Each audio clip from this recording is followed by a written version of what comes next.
तो चलिए दोस्तों, मैं आप लोग के सामने फिर से एक बेटी विवाह गीत लेकर आई हूँ। तो आप लोग लास्ट तक जरूर सुनिएगा और अच्छा लगे तो एक लाइक शेयर कमेंट करना ना भूलिएगा। तो चलिए मैं सुनाती हूँ।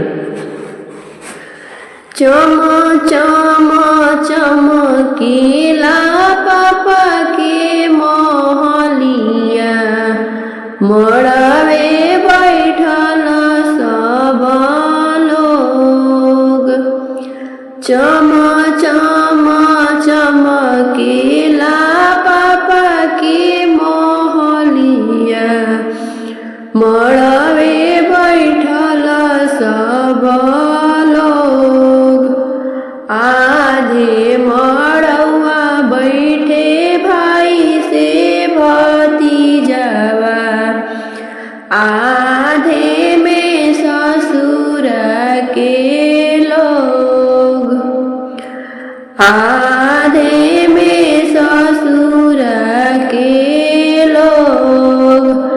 चौके पर बैठल बोलेलन सुंदर दुल्हा, सुन धनिया राजा हमार। चौकी पर बैठल बोलेलन सुंदर दुल्हा, सुन धनिया राजा हमार। तनिए कबेनिया डोलावा मोरे धनिया, गरमी लागेला बड़ी जोर। तनिए कबेनिया डोलावा मोरे धनिया, गरमी लागेला बड़ी जोर। कैसे के बेनिया डोलाई मोरे स्वामी, मड़ावे में नैहर के लोग, मड़ावे में नैहर के लोग।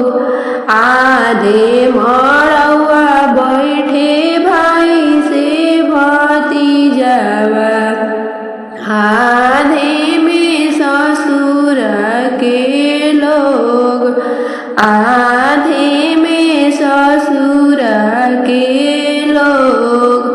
इतना वचन जब सुनेले कौन दुल्हा, उठेले बदन झाराई, उठेले बदन झाराई।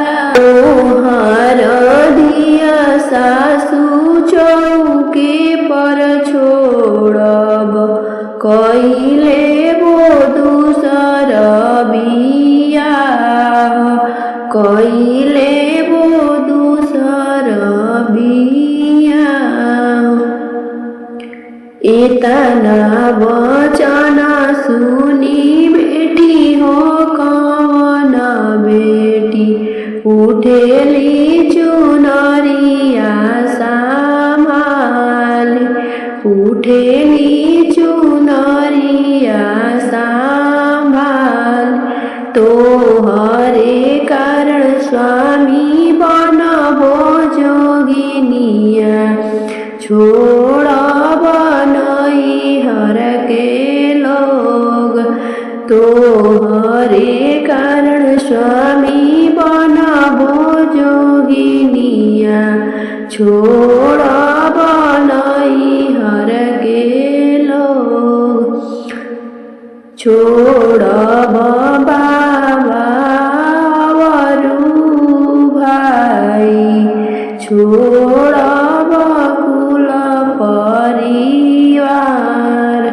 छोड़ब बाबा वरु से भाई हो, छोड़